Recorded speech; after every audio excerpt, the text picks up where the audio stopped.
Good evening everyone, good evening. जल्दी से जल्दी बताइए, आपको आवाज़ है, आ रही है? और आपको आवाज़ क्लियर आ रही है या नहीं आ रही? जस्ट टेल मी।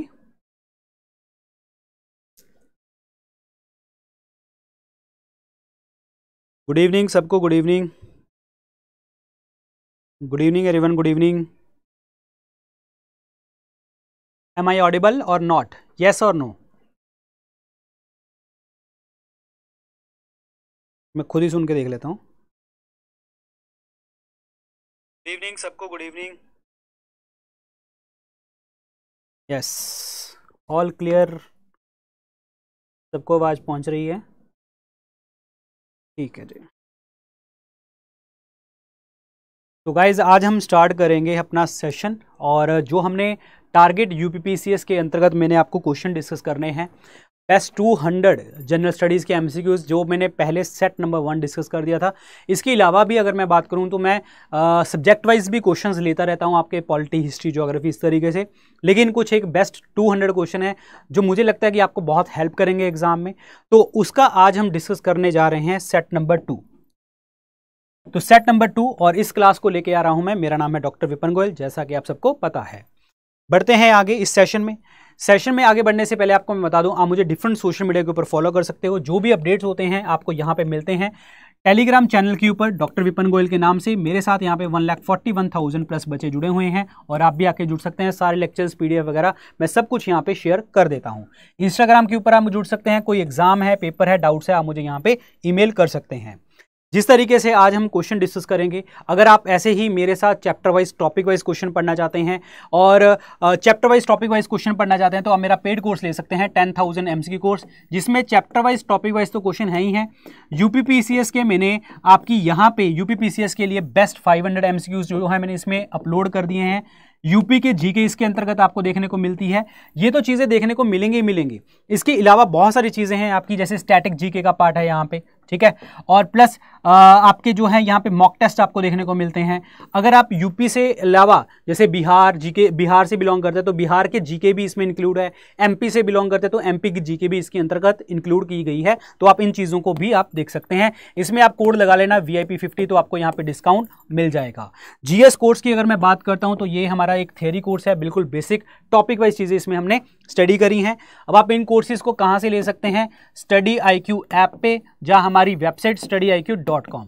जैसे ही इस चीज़ को आप ओपन करते हैं, आपको स्क्रीन के ऊपर नजर आएगा यहाँ पे होम पेज, यहाँ पे दिखेगा best selling courses, view all का बटन, इस बटन को दबाना, जीएस कोर्स भी नजर आ जाएगा, 10,000 एमसी कोर्स भी नजर आ जाएगा। जो भी कोर्स आपको अच्छा लगे आप परचेज करें। काफ़ी बच्चे मेरे से पूछते हैं सर कौन सा कोर्स परचेज करना है। सो सिर्फ और सिर्फ मैं एक चीज़ बोलूँगा, अगर आप लोगों को थोड़ी बहुत भी तैयारी है, थोड़ा बहुत भी आप लोगों ने कभी पढ़ रखा है, तो आपको सीधा 10,000 की तरफ जाना है। और अगर आप बिल्कुल जीरो से स्टार्ट करने जा रहे हैं तो आपको जीएस कोर्स को परचेज करना है। क्लियर? चलिए जी, स्टार्ट करते हैं पहले क्वेश्चन से और आंसर देने की कोशिश करना।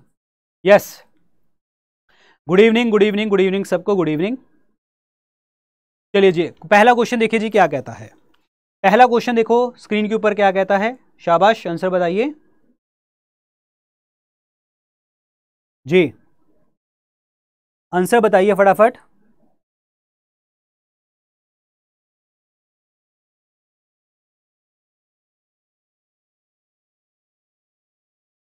चलिए जी, जवाहरलाल नेहरू पोर्ट जो है आपका कहां पे है?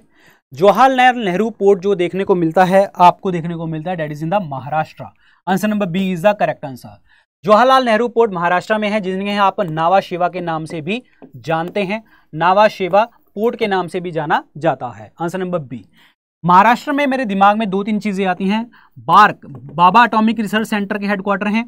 Tata institute of fundamental research के हेडक्वार्टर हैं। महाराष्ट्र में हमारे तारापुर जो है आपका पहला एटॉमिक पावर स्टेशन यहाँ पे स्टार्ट किया गया था। This is important one.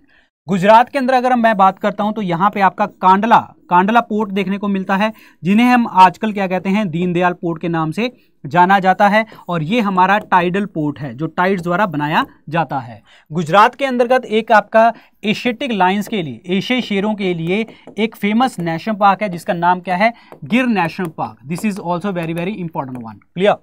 Andhra Pradesh की अगर मैं बात करता हूं तो यहां पे आंध्र प्रदेश के अंतर्गत आपको देखने को मिलता है Visakhapatnam port. Visakhapatnam, this is very very important. Clear. Visakhapatnam port देखने को मिलेगा। आंध्र प्रदेश में आपका कृष्णा गोदावरी डेल्टा है। कृष्णा गोदावरी डेल्टा के बीच में एक लेक चलती है जिसे हम क्या कहते हैं, कुलेरू लेक। कृष्णा रिवर के ऊपर नागार्जुना सागर डैम देखने को मिलता है, श्रीशैलम डैम देखने को मिलता है। गोदावरी रिवर के ऊपर आंध्र प्रदेश की अगर मैं बात करता हूं तो यहां पे एक आपका पोलावरम प्रोजेक्ट देखने को मिलेगा। क्लियर। और ऐसे ही गोदावरी में तेलंगाना में आपको कालेश्वरम प्रोजेक्ट देखने को मिलता है। So this is also very very important one. Clear. Karnataka से दिमाग में एक ही चीज आती है, कर्नाटक की कैपिटल इज बेंगलुरु, जो इसरो के हेडक्वार्टर हैं, इंडियन स्पेस रिसर्च ऑर्गेनाइजेशन, जो कि बना था 15 अगस्त 1969 को, 69 को। Karnataka Bengaluru is also called the space city. Karnataka में कैगा आपका जो है that is nuclear power station देखने को हमें मिलता है। So these are very important. Answer number B is the correct answer. Answer number B that is Maharashtra is the right one. Maharashtra. Clear. और एक चीज मैं आपको बता दूं, काफी बच्चे जो है शाम की क्लास देखते थे मेरे साथ, जो कि हम 9 बजे क्लास लेते थे। आज से टाइमिंग जो है मैं यही रखूंगा, 6:30 बजे रेगुलर आपकी क्लास हुआ करेगी यहाँ पे। ठीक है। सुबह वाली 9 बजे वाली क्लास और शाम की 6:30 बजे क्लास हुआ करेगी। और सैटरडे के अंतर्गत जो हमारे जैसे मैराथन क्लास चलती है वो आपकी सैटरडे को ही रहेगी। ठीक है। चलिए जी, अगला क्वेश्चन बताइए। नेक्स्ट क्वेश्चन इज, फटाफट बताइए जी स्क्रीन के ऊपर क्या कहता है। क्वेश्चन क्या कहता है, by which constitution amendment act Delhi was given the status of national capital territory of India. Delhi को एनसीटी एनसीआर वर्ड का यूज किया गया था अमेंडमेंट एक्ट के according. That amendment act is the 69th amendment act. Clear. 69th amendment act. Answer number 1 is the right one. 69th amendment act था और article number 239AA के अंतर्गत इसको इंक्लूड किया गया है। दिल्ली को एनसीटी नेशनल कैपिटल टेरिटरी का जो नाम है वो दिया गया है यहाँ पे। Answer number 1। एक चीज मैं आपको और बताना चाहूंगा, यहां पे अमेंडमेंट वर्ड जो लिखा गया है, अमेंडमेंट हमने प्रोसीजर कहां से लिया है, बोरो किया है साउथ अफ्रीका के कॉन्स्टिट्यूशन से। क्लियर हो गया। अमेंडमेंट का आर्टिकल नंबर है 368, पार्ट 20 के अंतर्गत हमने इसको लिखा गया है amendment of the Indian constitution को। दिल्ली और पुडुचेरी ये दोनों ऐसी यूनियन टेरिटरी हैं जो राष्ट्रपति के इलेक्शन में पार्टिसिपेट करती हैं। 70th अमेंडमेंट एक्ट 1992 द्वारा इसको लिया गया है राष्ट्रपति के इलेक्शन में। द इंपॉर्टेंट वन, दिल्ली की अपनी हाई कोर्ट है, दिल्ली की अपनी हाई कोर्ट है जो कि बनी थी 1966 में। समझ आया। Answer number 1 is the right one. यहां पे इंपॉर्टेंट है एक 86 अमेंडमेंट एक्ट। 86 अमेंडमेंट एक्ट 2002 हुआ था जिसमें 6 to 14 ईयर्स के बच्चे को पढ़ना उसका फंडामेंटल राइट है और इसको हमने आर्टिकल 21A में डाला था, राइट टू एजुकेशन में डाला था और उसका फंडामेंटल राइट है। और 86 अमेंडमेंट के अकॉर्डिंग हमारी 11th फंडामेंटल ड्यूटी ऐड करी गई थी। आर्टिकल 45 जो directive principle of state policy का कहता है वो भी इसके अंतर्गत जो आता है आपका 86 अमेंडमेंट के अकॉर्डिंग।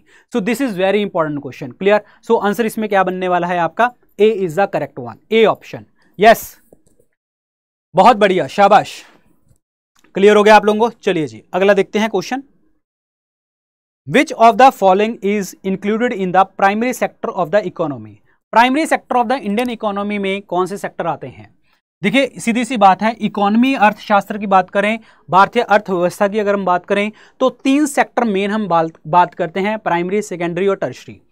प्राइमरी सेक्टर का मतलब ये होता है जो एग्रीकल्चर, जो उनकी एग्रीकल्चर और अलाइड एक्टिविटीज़ के साथ इंक्लूडेड है, जैसे एग्रीकल्चर हो गया, फिशरी हो गया, ठीक है, जो आपका मिनरल्स वगैरह हो गया, पोल्ट्री फार्म्स वगैरह हो गए, ये सब चीज़ें प्राइमरी सेक्टर का पार्ट बनती हैं। और इसमें प्राइमरी सेक्टर का पार्ट है क्या, that is called forestry. Answer number 1 is the right one. Banking, insurance, water supply, ये सब चीजें जो हैं ये आपका सर्विस सेक्टर का पार्ट बनती हैं और सर्विस सेक्टर है आपका टर्शरी सेक्टर देखने को मिलता है। इसके अलावा सेकेंडरी सेक्टर है आपका जहां पे आपकी इंडस्ट्रीज वगैरह देखने को हमें मिलेंगी, मैन्युफैक्चरिंग वगैरह, ये सब चीजें आपको देखने को मिलती हैं यहां पे। अब बात करते हैं हमारे देश की इकोनॉमी की, जीडीपी के ऊपर। What is the meaning of GDP? First of all what is the meaning of GDP? GDP का मतलब क्या होता है? Gross domestic product. This is important one, gross domestic product. It means gross domestic product का मतलब क्या हो गया? ग्रॉस का मतलब होता है टोटल, डोमेस्टिक का मतलब होता है with in the boundary, country की बाउंड्री में, प्रोडक्ट का मतलब प्रोडक्ट। दैट मींस कोई भी प्रोडक्ट है वो एंड प्रोडक्ट होना चाहिए, एंड प्रोडक्ट होना चाहिए वो टोटल प्रोडक्ट, यानी कि गुड्स भी हो सकती हैं, वो सर्विसेज भी हो सकती हैं। That means the total goods and services produced with in the country, और वो वैल्यू होनी चाहिए total, that is called GDP. Point समझ आया? अब एक चीज देखो, आज चल रहा है 2022, लास्ट ईयर 2021, आज के दिन 2021 में चीजें बनी थी 100, फॉर एग्जांपल कोई चीजें बनी थी 100 बनी थी, 100 रुपए की वैल्यू बनी थी, और आज सेम 2022 में उसकी वैल्यू बन गई है 120। तो इससे हम पता क्या कर सकते हैं कि हम 20 रुपए ज्यादा की वैल्यू को बढ़ा रहे हैं, यानी कि 20 चीजें हम ज्यादा प्रोड्यूस कर रहे हैं। इससे हमें क्या पता लगता है? जीडीपी से हमें पता चलता है देश की परफॉर्मेंस के बारे में, हमारी इकोनॉमिक परफॉर्मेंस के बारे में पता लगता है। अगर आपसे पेपर में पूछा कि इकोनॉमिक परफॉर्मेंस हमें कौन बताता है, तो आपका आंसर क्या बनेगा? जीडीपी। जीडीपी हमें इकोनॉमिक परफॉर्मेंस के बारे में बताती है, ये याद रखना। हमारे जीडीपी में इन तीनों सेक्टर में से सबसे ज्यादा हिस्सा किसका आता है? सबसे ज्यादा हिस्सा आता है टर्शियरी सेक्टर का, दूसरे नंबर पे आता है सेकेंडरी सेक्टर का, और लास्ट पे आता है प्राइमरी सेक्टर का हिस्सा आता है। अगर आपसे पेपर में क्वेश्चन पूछ लेता है कि इकोनॉमिक परफॉर्मेंस किसके थ्रू होती है, तो आपका आंसर बनेगा जीडीपी से, जीडीपी के थ्रू होती है। अगर एग्जामिनर ने क्वेश्चन पूछा इकोनॉमिक डेवलपमेंट, अगर एग्जामिनर ने क्वेश्चन पूछा कि इकोनॉमिक डेवलपमेंट कैसे पता करते हैं, तो वो करते हैं हम पर कैपिटा इनकम से, प्रति व्यक्ति आय से। अब बात यह है प्रति व्यक्ति आय निकलती कैसे है? वो निकलती है नेशनल इनकम को अगर हम डिवाइड कर दें टोटल पॉपुलेशन के साथ, तो एक व्यक्ति के पास कितना पैसा आता है, that is called per capita income. National income को हम और क्या कहते हैं? NNP eight factor cost, net national product at factor cost कहा जाता है। अब बात यहां पे ये भी आ जाती है कि what is the meaning of factor cost. Factor cost का मतलब क्या हो गया कि जो भी चीज आप बना रहे हैं उसके ऊपर आपकी कॉस्ट क्या लग रही है, उसमें 4 फैक्टर्स इंक्लूड होते हैं। वो 4 फैक्टर्स कौन कौन से हैं? लैंड हो गया, लेबर हो गई, क्लियर, कैपिटल और एंटरप्रेन्योरशिप, यानी कि भूमि, लेबर और पैसा और आपका उद्यमिता। तो ये जो सब चीजें दो देखने को मिलेगी, ये आपके 4 फैक्टर्स देखने को मिलते हैं प्रोडक्शन के अंतर्गत, ये याद रखना, ठीक है। सो ये प्राइमरी सेक्टर के पार्ट हैं, माइनिंग, मिनरल्स, फॉरेस्ट्री, एग्रीकल्चर और फिशिंग का कॉन्सेप्ट। चलिए जी अगला क्वेश्चन बताइए। शाबाश जी। पहली बार नेशनल इनकम के बारे में हमें बताया था दादा भाई नौरोजी जी ने बताया था, जो कि बताया था poverty and un British rule in India पुस्तक के अंतर्गत। चलिए जी अगला क्वेश्चन बताइए। शाबाश, पहला क्वेश्चन बताइए। The 4th Buddhist council took place during the royal patronage of the which of the following. सीधी सी बात यह है, चौथी बुद्धिस्ट काउंसिल हुई थी तो किस राजा के टाइम पे हुई थी, ये क्वेश्चन है। चौथी बुद्धिस्ट काउंसिल किसने करवाई थी? कहने का मतलब पहली जो करवाई थी अजातशत्रु ने करवाई थी, काल अशोक ने दूसरी करवाई थी, तीसरी करवाई थी अशोक ने, और चौथी करवाई थी कनिष्क ने। तो आंसर तो पहले डालो, आंसर इज कनिष्क। क्लियर? कहां कहां पे ये हुई हैं वो बताता हूं। पहली हुई थी राजगीर में, क्लियर, दूसरी हुई थी वैशाली में, तीसरी हुई थी आपकी पाटलिपुत्र में, और चौथी हुई थी कश्मीर में। पॉइंट समझ आया? तो इट मींस अगर आपसे पेपर में पूछा क्वेश्चन एग्जामिनर ने कि ये बताओ कि बिहार के अलावा कौन सी बुद्धिस्ट काउंसिल हुई है, बिहार में नहीं हुई जो, तो बिहार में सिर्फ चौथी बुद्धिस्ट काउंसिल नहीं जो हुई है कश्मीर में, ये याद रखना। बाकी तीनों बिहार के अंतर्गत हुई हैं।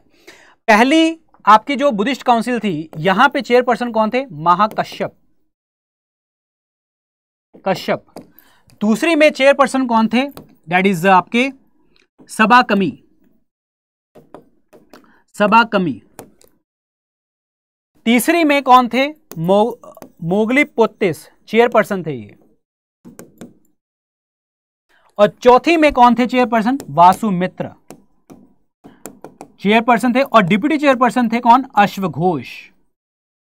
ये याद रखना है पॉइंट आपको, ठीक है। अब इसमें और भी पॉइंट्स बहुत सारे हैं।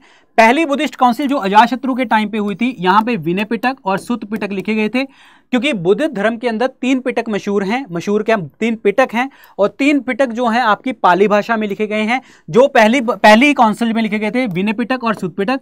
विनय पिटक लिखा था उपाली ने, और सुत पिटक लिखा था आनंद ने लिखा था। समझ आया। दूसरा इतना ज्यादा इंपॉर्टेंट नहीं है। तीसरी काउंसिल जो अशोक ने करवाई थी, यहां पे लिखी गई थी मोगालिपुत्तिस द्वारा अभिधाम पिटक, अभिधाम पिटक, अभिधाम पिटक। क्लियर हो गया। चौथी बुद्धिस्ट काउंसिल में बुद्ध धर्म दो हिस्सों में डिवाइड हो गया था, हीनयान और महायान में डिवाइड हो गया था। समझ आया आप लोगों को। तो इस क्वेश्चन का जो आंसर बनेगा वो बनेगा डी ऑप्शन, कनिष्क। कनिष्क के बारे में मैं 2-3 चीजें आपको और बताना चाहूंगा। जैसे कनिष्क को दूसरा अशोक कहते हैं क्योंकि बुद्ध धर्म का प्रचार अशोक ने करवाया था, ऐसा ही कनिष्क ने करवाया था। कनिष्क ने करवाया था चाइना, कोरिया, जापान, यहां पे लोगों को भेजा था बुद्ध धर्म का प्रचार करने के लिए। 78 एडी में, 78 एडी में इन्होंने शक ईरा स्टार्ट किया था और कनिष्क के टाइम पे गंधार स्कूल ऑफ आर्ट्स और मथुरा स्कूल ऑफ आर्ट्स जो है बहुत ज्यादा प्रचलित हुए थे। Clear. Mathura school of arts में रेड सैंडस्टोन यूज होता था, गंधार स्कूल ऑफ आर्ट्स में ग्रे सैंडस्टोन यूज होता था। ये याद रखना है। कनिष्क की हेडलेस स्टैचू, यानी कि सर नहीं है मूर्त का, हेडलेस स्टैचू जो देखने को मिलता है वो आपका मथुरा स्कूल ऑफ आर्ट्स में जो पेशावर के अंतर्गत देखा गया था। और ऐसा ही एक जो बामियन स्टैचू है बुद्ध धर्म के अंतर्गत, बुद्ध का बामियन स्टैचू अफगानिस्तान में, वो आपका देखने को मिलता है गंधार स्कूल ऑफ आर्ट्स में। ये क्वेश्चन इंपॉर्टेंट है, ये टिप्स पे होने चाहिए। एग्जामिनर इन क्वेश्चंस को पूछता है एग्जाम में, ध्यान रखना है आपको। तो इस क्वेश्चन का आंसर क्या बनेगा? D, Kanishka is the correct answer. ये मैंने आपको बता दिया है, ठीक है, ये चारों की चारी चीजों को। चलिए जी अगला क्वेश्चन बताइए। बहुत बढ़िया, शाबाश शाबाश, बहुत बढ़िया। Slate is a which type of rock? Slate जो होती है ये किस टाइप की चट्टान है? स्लेट की बात करूं, नीस की मैं बात करता हूं, ठीक है, और जो है स्लेट की बात करें, नीस की बात करें, शिस्ट की बात करें, मार्बल की बात करते हैं, क्वार्ट्जाइट की बात करते हैं, तो ये जो है एग्जाम्पल है किसकी? So these are the example of the metamorphic rock. कायांतरित चट्टानों की ये एग्जाम्पल होती है। Answer number C is the correct answer. Actually होता क्या है, जब भी हमारा मैग्मा जो आके धरती के ऊपर जम जाता है तो पहली चट्टान बनती है कौन सी? इग्नियस रॉक, जिन्हें हम आगन्य चट्टान कहते हैं और प्राइमरी रॉक के नाम से इसको बोला जाता है, जो पहली रॉक्स बनती हैं यहाँ पे। और इनमें कोई लेयरिंग देखने को आपको मिलती नहीं है, कोई लेयरिंग देखने को नहीं मिलेगी, ना ही इसमें कोई भी फॉसिल देखने को आपको मिलेगा। फॉसिल्स हमें कहां पे देखने को मिलते हैं? सेडिमेंट्री में, जहां पे आपके सेडिमेंट्स भी बन जाते हैं और यहां पे हमें फॉसिल्स भी देखने को मिलेंगे। क्लियर। यहां पे हमें कोल, नेचुरल गैस, फर्टिलाइजर्स, जो भी चीजें हैं हमें मिलती हैं, डीजल, पेट्रोल, डीजल, कुछ भी, एनीथिंग, वो हमें सेडिमेंट्री रॉक से मिलता है, क्योंकि यहां पे हमें देखने को मिलती है द लेयरिंग, जो आपकी चट्टानों की लेयरिंग देखने को हमें मिलती है।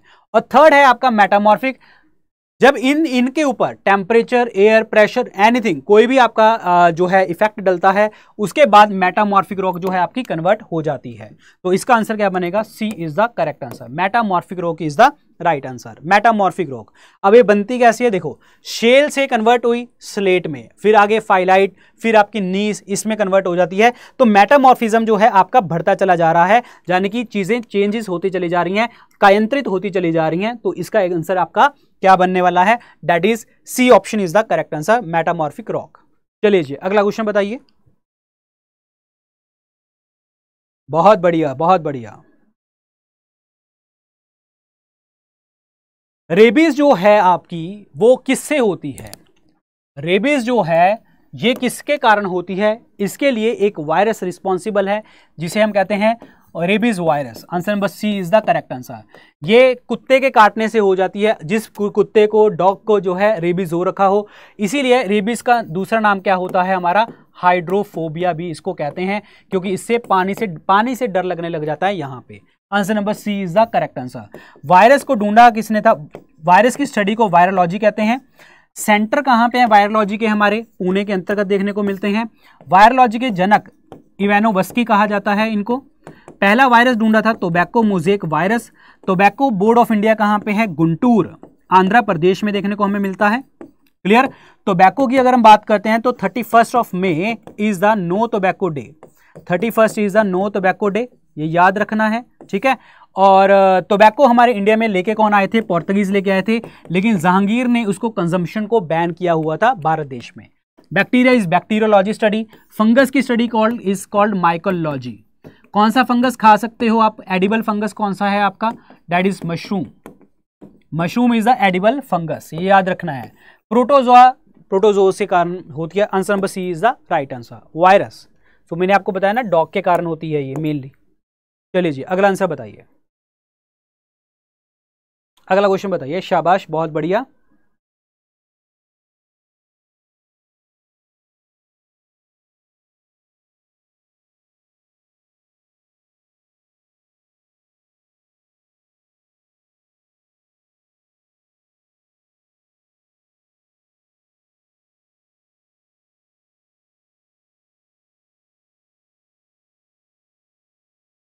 जी,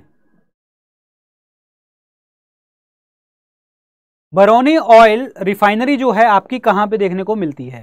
यस, जो बरौनी रिफाइनरी है बेगूसराय डिस्ट्रिक्ट में देखने को मिलती है, and that is in the Bihar, that is in the Bihar में देखने को हमें मिलती है। Answer number C is the correct answer. अभी उत्तर प्रदेश के लिए पढ़ रहे हैं तो उत्तर प्रदेश के लिए कौन सी है आपकी? मथुरा, मथुरा रिफाइनरी मथुरा में देखने को मिलेगी। हरियाणा में जो रिफाइनरी है वो है पानीपत, क्लियर। असम में दिग्बोई रिफाइनरी है आपकी, Numaligarh. So these are the refineries in the जो है असम में। तो आंसर इसमें क्या बनने वाला है? C is the correct answer, Bihar is the right one, Bihar. Yes, बहुत बढ़िया, शाबाश, बिहार में है। अगला क्वेश्चन बताइए। डाउन्स, डाउन्स जो है आपके ग्रासलैंड्स हैं, ये कहां पे देखने को मिलते हैं?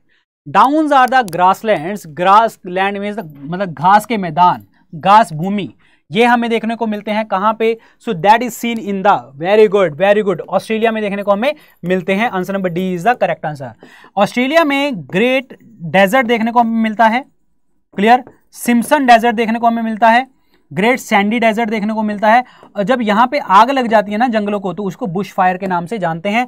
ऑस्ट्रेलिया का जो ईस्टर्न साइड है, ऑस्ट्रेलिया की ईस्टर्न साइड के ऊपर जो क्वींसलैंड वाला इलाका है, क्वींसलैंड वाला, और वहां पे हमें देखने को मिलते हैं great barrier reef. The eastern Australia side के ऊपर ग्रेट बैरियर रीफ हमें देखने को मिलता है। So this is very very important. Answer number D, that is Australia is the correct answer, Australia. So यहां पे देखिए जी, यहां पे देखिए कोरल सी देखने को मैंने आपको बताया ना क्वींसलैंड में ईस्टर्न साइड के ऊपर आपको देखने को मिलता है। अब यहां पे कुछ ग्रासलैंड्स हैं जो आपको डिफरेंट डिफरेंट कंट्रीज में देखने को मिलते हैं, जो पेपर में पूछे जाते हैं। पुस्ताज that is in the Hungary, prairies that is the north America, और पैम्पास that is in the Argentina south America में, Bush weld that is in the northern south Africa, high weld southern south Africa, downs जो मैंने आपको बताई दिया Australia में, और Canterbury that is in the New Zealand. तो ये भी आपको देखने को मिलते हैं डिफरेंट डिफरेंट कंट्री के अंतर्गत, ये वाले ग्रासलैंड्स देखने को मिलते हैं। याद रखनी है सब चीजें ये, शाबाश, बहुत बढ़िया। अगला क्वेश्चन बताइए। यस, आंसर आपका सामने है। चलिए अगला क्वेश्चन बताइए क्या है। एक चीज मैं आपको और बताऊं, आज मैंने जो है मेरे 10,000 जो एमसीक्यू कोर्स है उसके अंतर्गत जो भी स्टूडेंट्स हैं उनके लिए मैं कल सेशन लेने वाला हूं हमारी ऐप के अंतर्गत, और वो है हमारा यूपीपीसीएस का लाइव सेशन होगा, तो उसको देख लेना जो अगर आप यूपीपीसीएस की तैयारी कर रहे हो। चलिए जी, panda belongs to the same family as that of, जो पांडा है वो किस फैमिली से बिलोंग करता है यहां पे? So panda belongs to which family? Yes, बिल्कुल सही, तो वो है आपका बियर, जिसे हम कहते हैं भालू। आंसर इसमें क्या बनेगा? C is the correct answer. पांडा की मैं अगर मैं बात करूं, world wild life family, world wild life fund की जो आपके world wild life fund for nature जो है उसके क्या है? The Panda is a logo, Panda is a logo. World wild life fund के जो हेडक्वार्टर हैं वो कहां पे हैं? ग्लैंड, स्विट्जरलैंड के अंतर्गत देखने को मिलते हैं। ये पार्कुपाइन, कंगारू, वेल ये अलग हैं।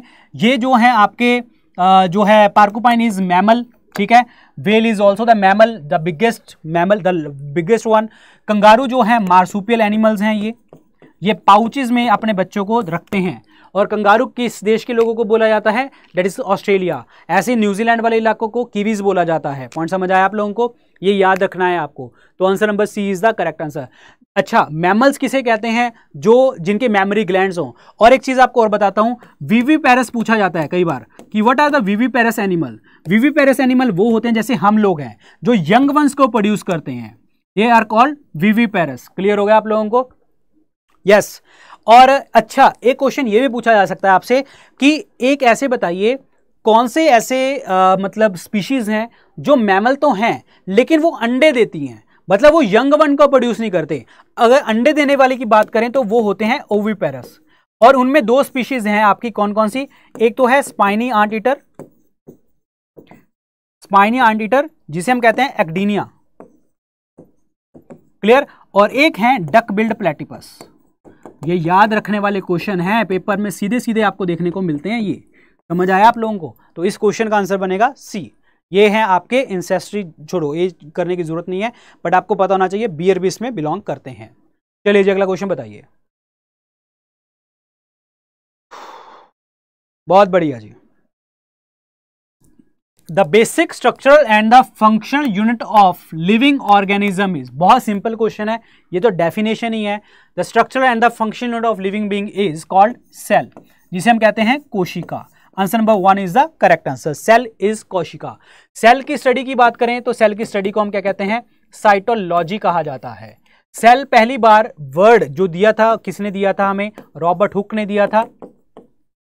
इन्होंने देखे थे, और कौन सी पुस्तक में लिखा था इन्होंने? माइक्रोग्राफिया पुस्तक में लिखा था, ये याद रखना है। हमारे नेचर में सबसे लॉन्गेस्ट सेल पूछा, सबसे लंबे सेल कौन से हैं? तो वो है आपका न्यूरॉन और नर्व सेल।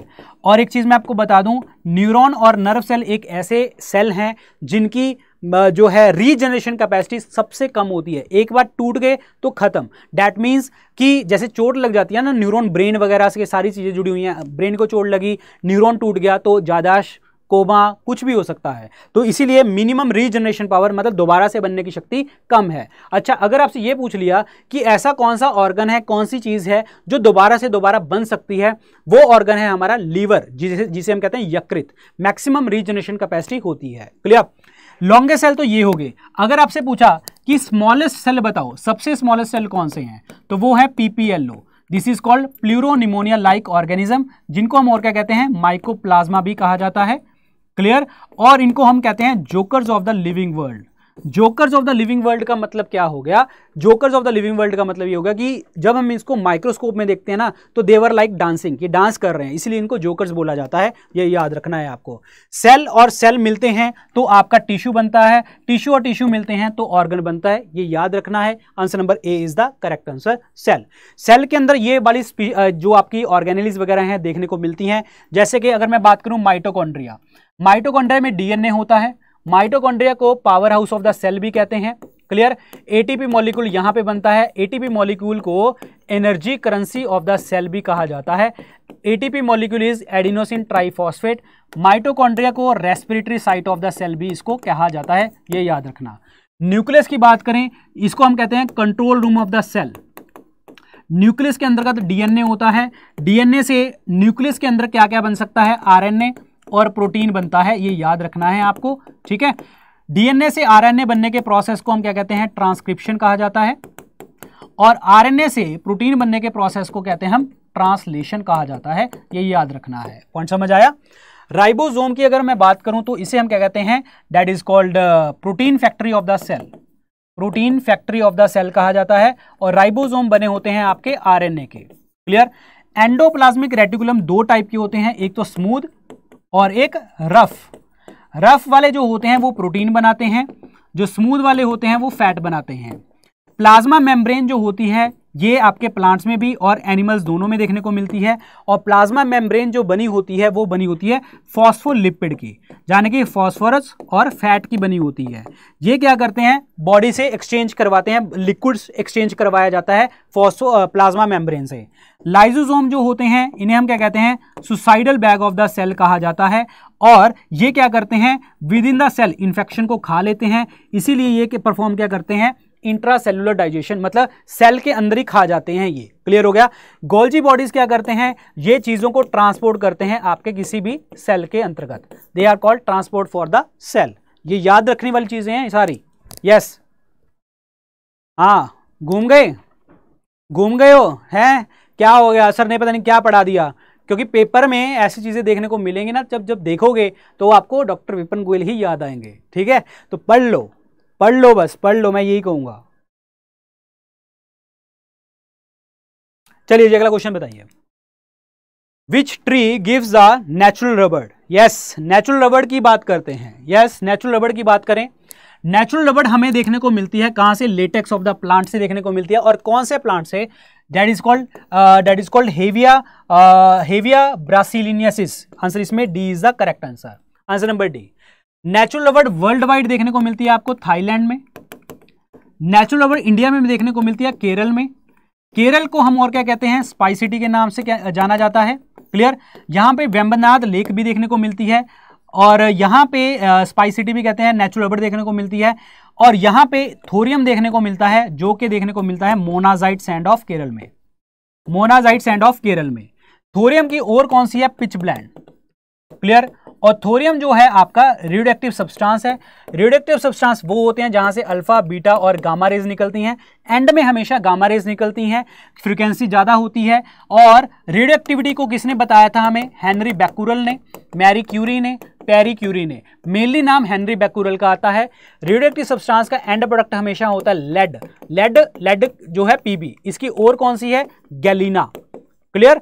और लेड को हम टेट्रा इथाइल लेड के रूप में भी यूज करते हैं as a anti knocking compound. जो गाड़ियों में खड़खड़ होती है उससे बचाने के लिए एंटी नॉकिंग कंपाउंड यूज किया जाता है। पिच ब्लेंड की अगर मैं बात करता हूं, पिच ब्लेंड और है किसकी? यूरेनियम की भी और देखने को हमें मिलती है। वर्ल्ड वाइड यूरेनियम हमें देखने को मिलता है कजाकिस्तान में। और इंडिया में यूरेनियम की जादूगोड़ा माइंस देखने को हमें मिलती हैं जो कि देखने को मिलती है झारखंड में। समझ आया? यूरेनियम डेटिंग करी जाती है रॉक्स की एज को फाइंड आउट करने के लिए, यूरेनियम डेटिंग। क्लियर। ये आपको पता होना चाहिए। So these are all the facts related to this question. Clear. बाकी तो फिर आपको पता ही है कि मैं जब स्टार्ट हो जाता हूं तो फिर एंड पता नहीं कहां पे होता हूं। ठीक है।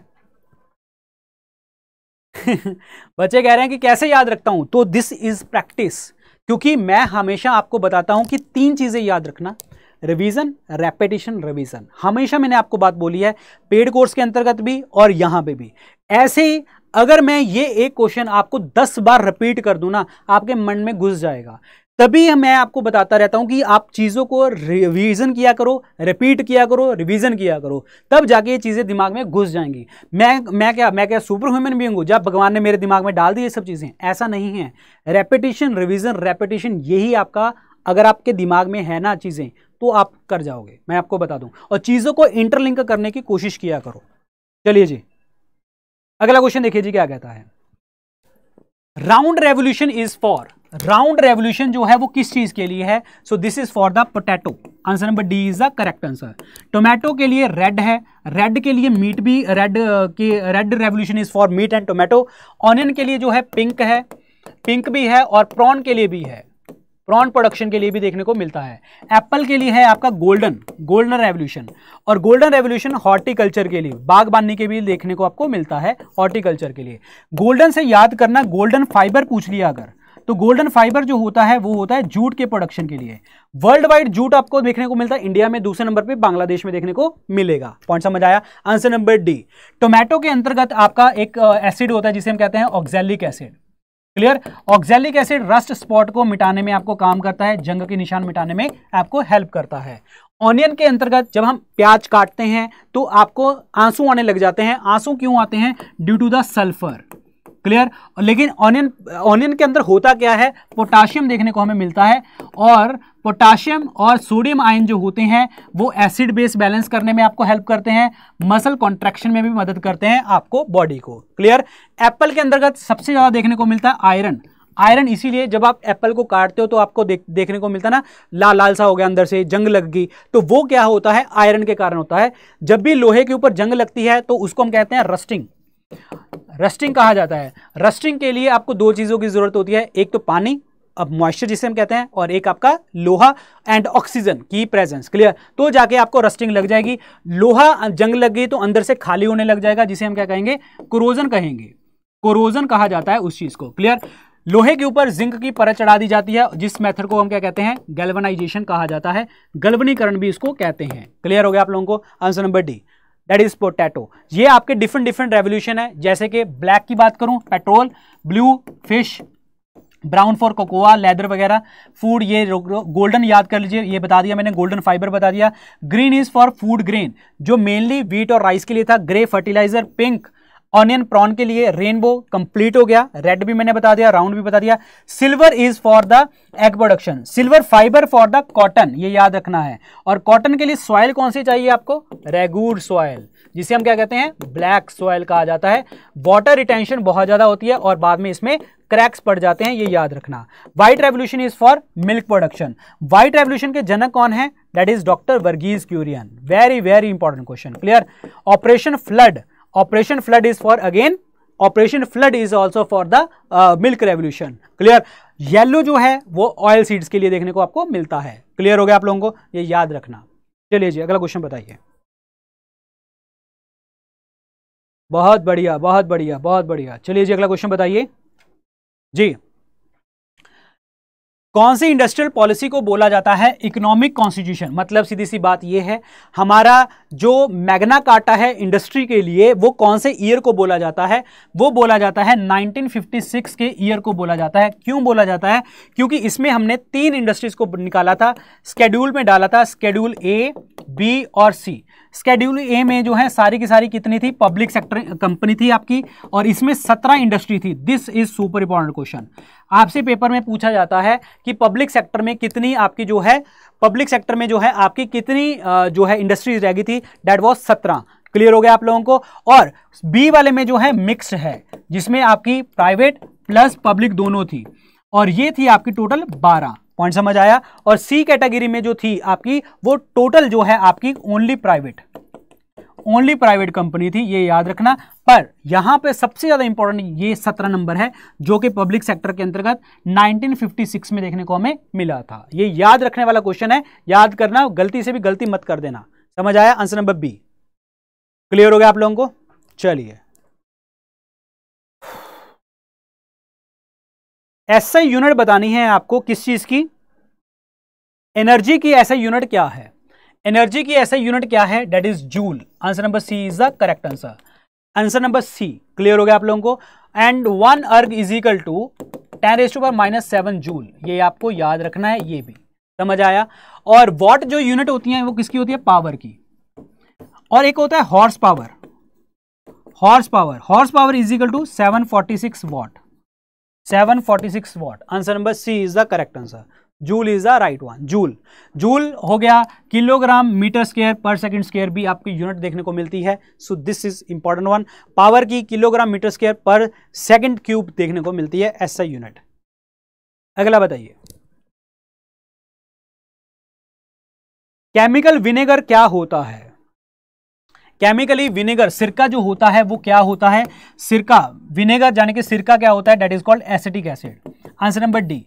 एसिटिक एसिड का फॉर्मूला CH3COOH कहते हैं, जिसे हम और क्या कह सकते हैं? इथेनोइक एसिड के नाम से भी जाना जाता है। इथेनोइक एसिड के नाम से भी इसको जानते हैं। क्लियर हो गया आप लोगों को?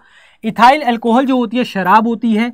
शराब बनाई जाती है फर्मेंटेशन तरीके से, किण्वन तरीके से बनाई जाती है, एनारोबिक कंडीशन में, with in the absence of oxygen बनाई जाती है। सॉलिड कार्बन डाइऑक्साइड, जिसे हम क्या कहते हैं? Dry ice. Dry ice, clear. जब हम ड्राई आइस को अगर गर्म करते हैं तो सीधा का सीधा वो किस में कन्वर्ट हो जाती है? गैस में। That means solid changes to gas. और इस प्रोसेस को हम क्या कहते हैं? सब्लिमेशन कहा जाता है। क्या कहते हैं हम? सब्लिमेशन कहते हैं। मिथाइल अल्कोहल छोड़ो, क्लियर। एक याद कर लो, और मिथेनोइक एसिड याद कर लीजिए। मिथेनोइक एसिड, जिन्हें हम और क्या कहते हैं? फॉर्मिक एसिड के नाम से भी जाना जाता है। और ये किस में होती है? दैट इज रेड एंड्स, चींटियों में। चींटियां अगर काट लें तो उसमें देखने को मिलता है मिथेनोइक एसिड और formic acid. Answer number D, that is ethyl alcohol. शाबाश। अगला बताइए, 2020 लगा लो, 2022 लगा लो, अभी क्लासिकल लैंग्वेजेस टोटल कितनी है? सबसे पहले जो है आपकी तमिल भाषा को जो है घोषित किया गया था 2004 में। देखता हूं अगर मैंने पिक्चर लगाई है। यस, 6 भाषाएं हैं 2004 में। तमिल, संस्कृत 2005, कन्नड़ तेलुगु 2008 में, मलयालम 2013 में और उड़िया 2014 में। तो 6 लैंग्वेजेस को हमारा क्लासिकल लैंग्वेजेस का स्टेटस मिला हुआ है। ये क्लासिकल लैंग्वेजेस होती क्या हैं? ये वो होती हैं जो 1500 से 2000 साल पुरानी देखने को मिले और मॉडर्न भाषाओं से अलग हो, और इनकी एक नंबर ऑफ पॉपुलेशन दिखे आपको, कुछ बोलने वाली पॉपुलेशन आपको दिखे, तो they are the classical languages. Clear. और हमारी भाषाओं की बात करते हैं तो हमारे देश में ऑफिशियल लैंग्वेजेस कितनी है? टोटल 22। संविधान जब बना था तो 14 थी। और ऑफिशियल लैंग्वेजेस आर्टिकल 343 में लिखा गया है कि हमारे कंट्री की और जो है आपकी ऑफिशियल लैंग्वेज क्या है? हिंदी, जो कि देवनागरी स्क्रिप्ट में लिखी गई है। क्लियर हो गया। तो आंसर इसमें क्या बनेगा? C. 6 is the official languages number. Answer number C. चलिए अगला आंसर बताइए। 8वां शेड्यूल है, बिल्कुल सही, 8वां शेड्यूल है। तुजुके बाबुरी जो है ये किसने लिखी थी? तो this was written in the Turkish language, पहली बात तो। और ये लिखी थी बाबर ने, बाबर की ऑटोबायोग्राफी है। फिर इसको चेंज तुजुके बाबरी, बाबरनामा भी कहते हैं। और इसको पर्शियन भाषा में, फारसी भाषा में अनुवाद किसने किया था? दैट इज अब्दुर रहीम खाने खाना ने इसका चेंज किया था। अब्दुर रहीम खाने खाना जो है ये 9 हीरो में नवरत्न में आता है, अकबर के दरबार में नवरत्न में आता है, ये याद रखना। क्लियर हो गया। आंसर नंबर सी। बाबर के बारे में बात करते हैं। बाबर जो है इंडिया में फर्स्ट बैटल ऑफ पानीपत इसने लड़ी थी, किसके साथ? दैट इज इब्राहिम लोदी के साथ, उसको हराया था। क्लियर। 1526 में हराया था। क्लियर हो गया। 1526 में हराया इसलिए था क्योंकि बाबर भारत देश में लेके आया था गन पाउडर का इस्तेमाल किया था और जीता था ये। और गन पाउडर का मतलब हैंडल कौन करता था? मुस्तफा और उस्ताद अली, ये लोग हैंडल करते थे ये। This is very very important. Clear. Babur को दफनाया गया था पहले 1530 में, कहां पे? आगरा में दफनाया गया, आरामबाग में। फिर इनकी बॉडी को निकाल के काबुल में दफनाया गया था। Answer number C. और यहां पे लिखे हुमायूं की, हुमायूं के लिए बुक लिखी थी गुलबदन बेगम ने लिखी थी, दैट इज कॉल्ड हुमायूं नामा लिखी थी। हुमायूं का जो टॉम है, जिन्हें हम कहते हैं प्रोटोटाइप ऑफ ताजमहल, ताजमहल से बनने पहले वाला ताजमहल किसे कहते हैं? दैट इज हुमायूं टॉम को कहा जाता है, जो दिल्ली में है। और इसका टॉम किसने बनवाया था? हाजी बेगम ने बनवाया था, इनकी वाइफ ने। क्लियर।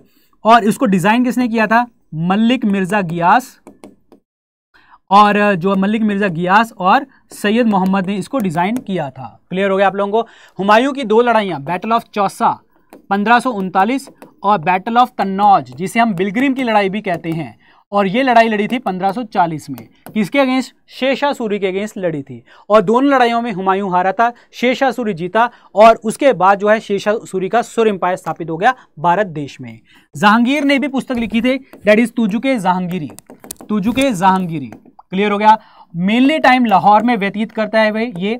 लाहौर में इसने क्या बनाया था? दैट वाज मोती मस्जिद 3 है, एक तो लाहौर वाली तो इसने बनाई थी, आगरा वाली बनाई थी शाहजहां ने, दिल्ली वाली बनाई थी औरंगजेब ने। क्लियर।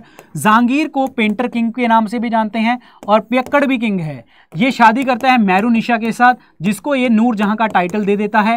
नूरजहां अपने आप को पाशा बेगम का टाइटल देती है। जहांगीर के बारे में बात करें, पहली बार अंग्रेज फैक्ट्री लगाने के लिए विलियम हॉकिन आता है कि सूरत में हम फैक्ट्री लगाना चाहते हैं, और सूरत में तो फैक्ट्री लगती नहीं है, और इसको अपने दरबार में रख लेता है, इंग्लिश खान का टाइटल इसको दे देता है। फिर परमिशन किसको मिलती है?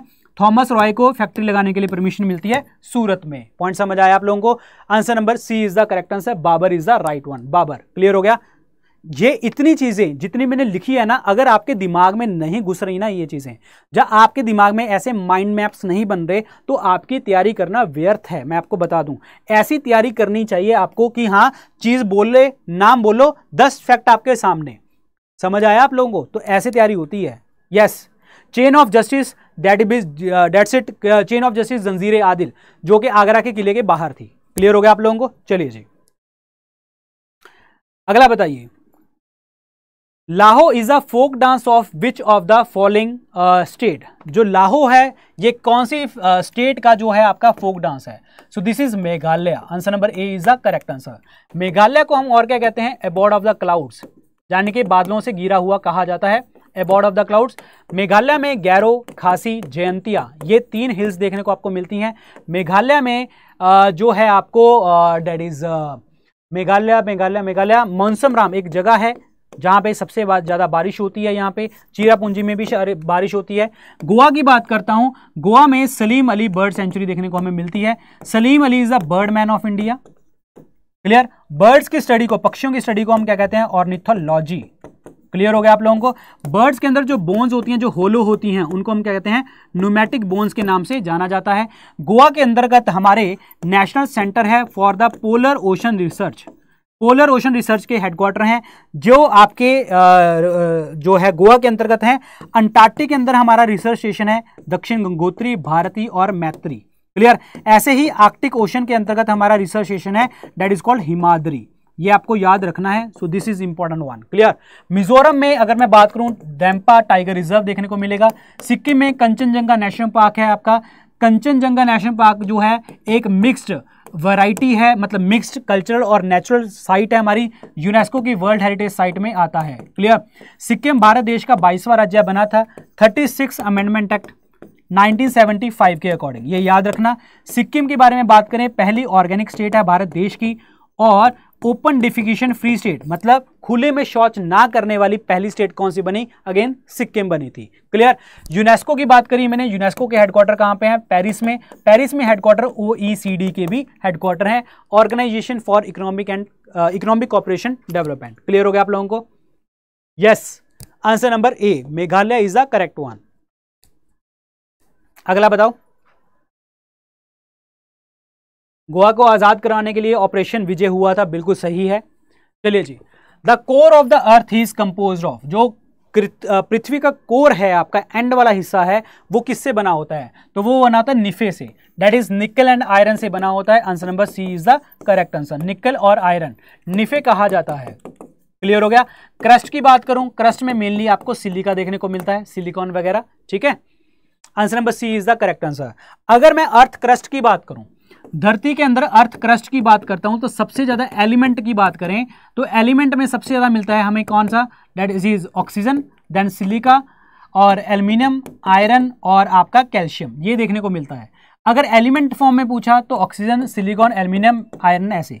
अगर मेटल फॉर्म में पूछा तो एल्यूमिनियम सबसे ज्यादा मेटल जो है, पहली मेटल है जो मिलती है हमें ज्यादा। एल्यूमिनियम की ओर है बॉक्साइट और corundum are the ores of the aluminium. याद रखने वाली चीजें हैं ये। Answer number C that is आपका निकल एंड आयरन। क्लियर हो गया आप लोगों को। यस, सियाल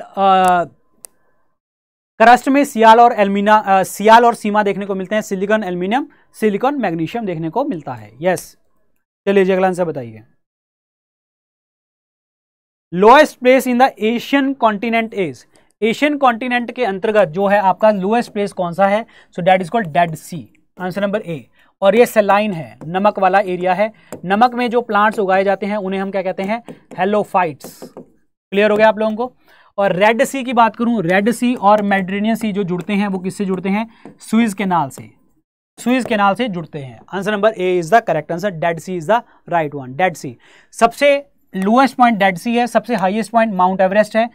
8848.86 मीटर हाइट देखने को हमें मिलती है माउंट एवरेस्ट की। This is very important point. Clear, ये याद कर सकते हैं आप लोग, ये पूछे जाते हैं। अफ्रीका का highest point mount Kilimanjaro, north का मैकिनले, साउथ अमेरिका का एकोनकागुआ, अंटार्कटिका का विंसन मैसिव, यूरोप का एल्ब्रस और ऑस्ट्रेलिया का कैसिको। क्लियर, ये आपके हाईएस्ट पॉइंट हैं। और ऐसे ही लोएस्ट पॉइंट है आपके अंटार्कटिका का, लोएस्ट पॉइंट है आपका एशिया में डेड सी, अफ्रीका में लेक असाल, अफ्रीका में, नॉर्थ अमेरिका में डेथ वैली और साउथ अमेरिका में वॉल्डेस पेनिसुला, यूरोप में कैस्पियन सी और ऑस्ट्रेलिया में Lake Eyre. So these are the lowest point. आपको कोई भी पेपर में पूछा जा सकता है। पॉइंट समझ आया। सो गाइज ये थे आज के लेक्चर के अंदर क्वेश्चन। आई होप आपको लेक्चर अच्छा लगा होगा। लेक्चर अच्छा लगा है तो लाइक और शेयर कर दीजिए। बाकी अपडेट्स आपको टेलीग्राम चैनल के ऊपर मिलते रहते हैं डॉक्टर विपिन गोयल के नाम से। मेरे साथ यहाँ पे 1,41,000 प्लस बच्चे जुड़े हुए हैं, तो आप भी आके जुड़ सकते हैं। इंस्टाग्राम के ऊपर आप मुझे फॉलो कर सकते हो। कोई एग्जाम है, पेपर है, डाउट्स है, आप मुझे यहाँ पे सेंड कर सकते हैं। जिस तरीके से आज हमने क्वेश्चन डिस्कस किए हैं, अगर आप ऐसे ही मेरे साथ chapter wise, topic wise question पढ़ना चाहते हैं तो आप मेरा पेड कोर्स ले सकते हैं 10,000 MCQ कोर्स, जिसमें हमने चैप्टर वाइज, टॉपिक वाइज तो MCQ डिस्कस किए हैं। यूपी PCS के लिए मैंने यहाँ पे स्पेशल 500 MCQ डिस्कस किए हैं यहाँ पे, और प्लस यूपी GK भी इंक्लूड करी है। ये तो इंक्लूड है ही है, इसके अलावा स्टैटिक GK भी देखने को मिलेगा आपको। ठीक है, और यहाँ पे मॉक टेस्ट भी देखने को मिलेंगे। अगर आप बिहार से बिलोंग करते हैं तो मैंने बिहार जीके, स्टेट की जीके भी डिस्कस की है, एमपी जीके भी इसके अंतर्गत डिस्कस करी है। और यहाँ पे बहुत सारे स्पेशल फोल्डर्स हैं जो एग्जाम को फोकस करके हम बनाते हैं, तो वो आपको भी पढ़ के जाना है। और इस कोर्स के अंतर्गत आपको लगाना है कोड VIP50, तो आपको डिस्काउंट भी मिल जाएगा और डबल वैलिडिटी आज के लिए वैलिड है रात के 12 बजे तक, तो वो भी आपको मिल जाएगी। क्लियर। GS कोर्स की बात करूं, ये हमारा एक थ्योरी कोर्स है, बिल्कुल बेसिक टॉपिक वाइज चीजें इसमें स्टडी करी हैं।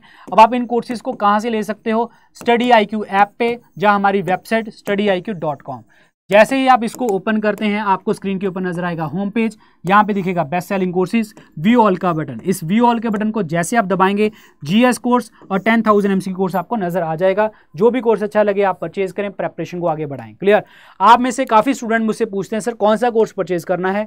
देखिए, अगर आप जीरो से स्टार्ट कर रहे हैं तो आपको पहले GS कोर्स परचेज करना है, लेकिन अगर थोड़ा बहुत भी नॉलेज है ना, आपको चीजों की थोड़ी बहुत भी आइडिया है, तो आप सीधा 10,000 MCQ कोर्स आप परचेज करें। क्लियर। अब 10,000 MCQ कोर्स परचेज कैसे करना है वो मैं आपको बता देता हूं। क्या करेंगे आप, जैसे ही इस चीज को ओपन करेंगे, ठीक है, जैसे ही आप इस चीज को ओपन करेंगे तो आपको करना क्या है, StudyIQ जो है आपको यहाँ पे ऐप डाल देना, ऐसे गूगल पे StudyIQ। जैसे StudyIQ डाला तो आपको यहाँ पे ऊपर वाला दिखेगा, ऐसे दिखेगा। So what do you want to learn, तो यहाँ पे जब आपको लर्न की बात करी गई तो आपको डालना क्या है 10,000। जैसे आपने 10,000 डाला मेरा कोर्स नजर आ जाएगा। So 10,000 MCQ course by Vipin sir आपको ऐसे नजर आ जाएगा। क्लियर। तो आपको करना क्या है, यहाँ पे कोर्स की वैल्यू दी गई है, ठीक है, जो कि आपको ये 2500 लिखा गया है। अगर आप इसके VIP50 यूज करते हैं ना कूपन कोड, तो आपको हाफ रेट पे मिल जाएगा, 1250 रुपए पे मिल जाएगा। इसके अंतर्गत ऑलरेडी आज जो वीडियो हैं 583 वीडियोस अपलोड हो चुकी हैं यहाँ पे, ठीक है। और इसके अलावा यहाँ पे चीजें हैं क्या क्या वो मैं आपको बता देता हूँ। जो कोर्स का कंटेंट है आपका, ठीक है, कोर्स का जो कंटेंट है आपका, इसमें आपको ये फीचर्स वगैरह जो है देखने को मिलते हैं। कोर्स के कंटेंट में आपके जैसे पॉलिटी, हिस्ट्री, आपकी ये सब चीज़ें इसमें डिस्कस करी गई हैं आपकी, ठीक है, पॉलिटी, हिस्ट्री और जितने भी हमारे चीज़ें हैं सब्जेक्ट वाइज। देखिए जी, तो यहाँ पे कोर्स का कंटेंट है, चलो नेवर माइंड, यहाँ पे नहीं लिखा आ रहा, बट इसमें सब कुछ आपको दिख जाएगा। जब आप अपनी ऐप के ऊपर देखेंगे या वेबसाइट के ऊपर देखेंगे तो आपको सब चीज़ें नज़र आ जाएंगी। पॉइंट समझ आया जी। स्टैटिक जीके भी मैंने इसके अंतर्गत इंक्लूड करी हुई है। और ये कोर्सेज हैं आपकी, ये वैल्यूज़ हैं, देख लेना। अगर आप आज खरीदेंगे तो 24 मंथ्स की वैलिडिटी मिलेगी, और गोल्ड खरीदेंगे तो 48। जो भी आपको खरीदना है आप अपना कोड लगा के खरीदें, VIP50 कोड लगा के। और जो बच्चे UPPCS की तैयारी कर रहे हैं उनके लिए एक मैंने कोड अपना जो है ग्रुप भी बना हुआ है, उसके अंतर्गत मैं आपको कल लिंक डाल दूंगा। और वेडनेसडे को मैं उन बच्चों के साथ रूबरू बात भी करूँगा जो भी हमारा होगा 10,000 MCQ कोर्स वाले बच्चों के साथ। Clear. So that's it. Clear. So guys, पढ़ें, अपनी तैयारी करें, और बस यही कहना है मेरा, ठीक है। So thank you so much and all the very best, good luck, take care, Jai Hind.